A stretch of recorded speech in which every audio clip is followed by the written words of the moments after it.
Hello and welcome to some more Star Citizen TLDR, looking at highlights and a summary of the Star Citizen news for the week ending the 23rd of August 2020. There's new patches, critical issues, the new roadmap's been shown off, we got to see some new points of interest, gadgets and less than lethal weapons, as well as a quick look at the new throwing feature and a sprint report, which are always really interesting. So there was a major issue with 3.10.1 that was talked about this week. In that branch, ships bought in-game are not currently being saved to the long-term persistence database, though there is a 3.10.2 patch being tested at the moment that aims to fix that and other bugs as well. So we're currently on 3.10.2b on the PTU, which is open PTU, anyone can jump in with that. This patch also adds in increased delivery mission rewards, which I think a lot of people will be happy with, and they fix some problems with HOTAS, sort of like having their controls be reset when you went into the mobiGlas or interacted with stuff. With the roadmap for 3.11 and 3.12, there is no notable changes, and CIG Molly answered a question in reply to nothing new really, question mark, so nothing notable, which isn't really nothing new. It just means no cards have shifted columns and no cards have been added or removed from the roadmap, cards being features basically. Progress is still being made, tasks have been completed, and we're working towards getting everything ready for 3.11. So also, the new roadmap for both Squadron 42 and the Persistent Universe has now been previewed to us.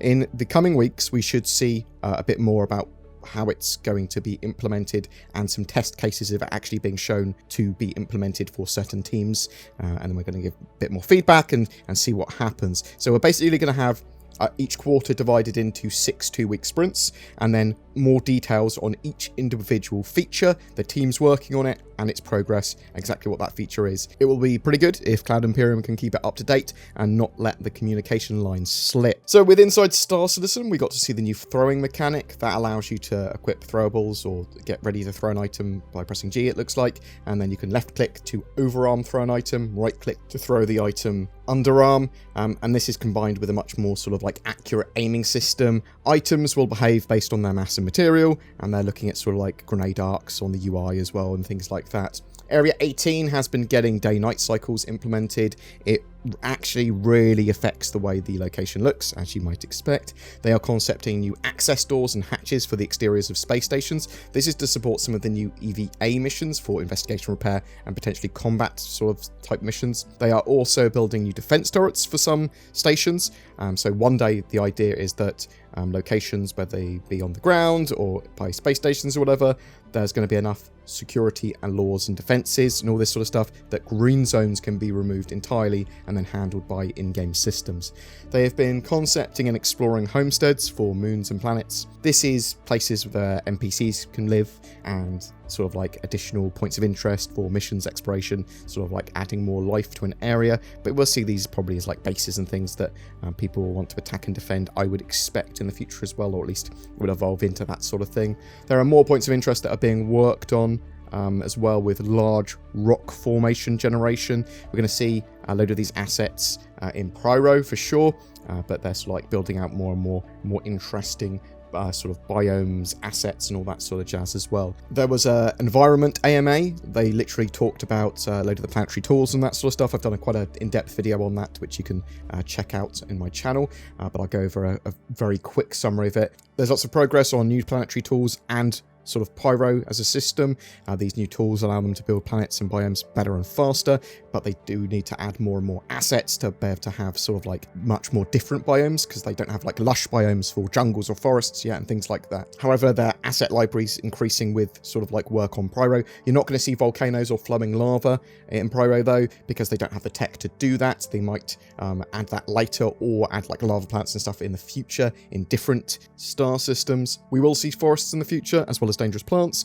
Caves and craters will be getting updates, so you're going to see new cave entrances, potentially large enough for ships or vehicles to get into, and massive craters as well. On Star Citizen Live, we saw them talk about stuns and knockdowns. They're part of the game already as part of like melee, and electron damage has also got a bit of stun damage in it as well, based on the weapon that's using it. That could be more or less lethal. The sneak peek from the newsletter this week appears to be of a new Preacher Armaments taser pistol weapon that's going to make use of electron damage in a much more less than lethal way than we currently have with electron damage in game.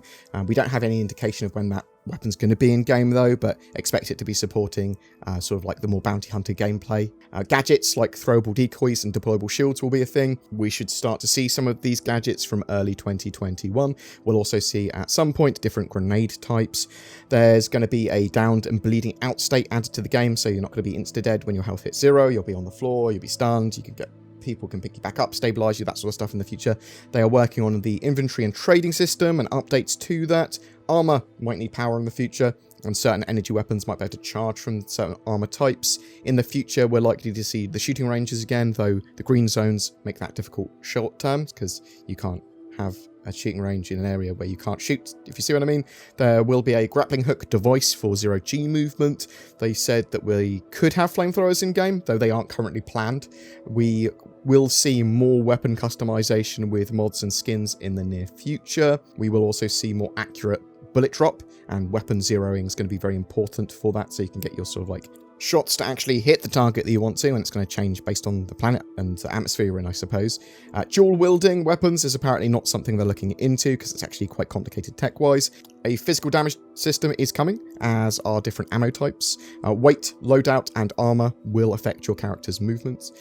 Also, actually, sort of like as a side note to everything else, a backer who wishes to remain anonymous put me onto some concerns about the Vanguard series potentially getting stealth nerfed or more nerfed. On the ship stat page, all the Vanguards now seem to have 4 size 1 shields instead of 2 size 2, and I'm going to have a look to see what's going on with the Vanguard, seeing if it's sort of like a balance thing, if it's a mistake, what's happening with that, because the ship matrix in general, we sort of like need to know a bit more detail about, and I'm happy for them to rebalance ships. I just sort of like would hope they tell us why before they do it, potentially, if you know what I mean. But I'm interested to know what you think. Have you been playing Alpha 3.10.2 on the PTU? What are your experiences of the 3.10 branch so far? Are you looking forward to some new points of interest coming into the game? What are your thoughts? I'd love to hear from you in the comments below. Every month we have a ship giveaway. For August, it's for a Mercury Star Runner, the sort of hybrid data running cargo ship that's supposed to be live and flyable in Alpha 3.11. To be in for a chance of winning that, all you need to do is comment on any of my Star Citizen videos made during August 2020. If you want to further support my channel, then consider becoming a YouTube member via the join button. This will also get you some exclusive content and insight each month. Also, if you're looking for a VPN, I shill for NordVPN. It's a mega affordable and effective solution for added security, privacy, and internet accessibility. Follow the link below in the description for a discount. Thanks for watching, and I hope to see you in the verse.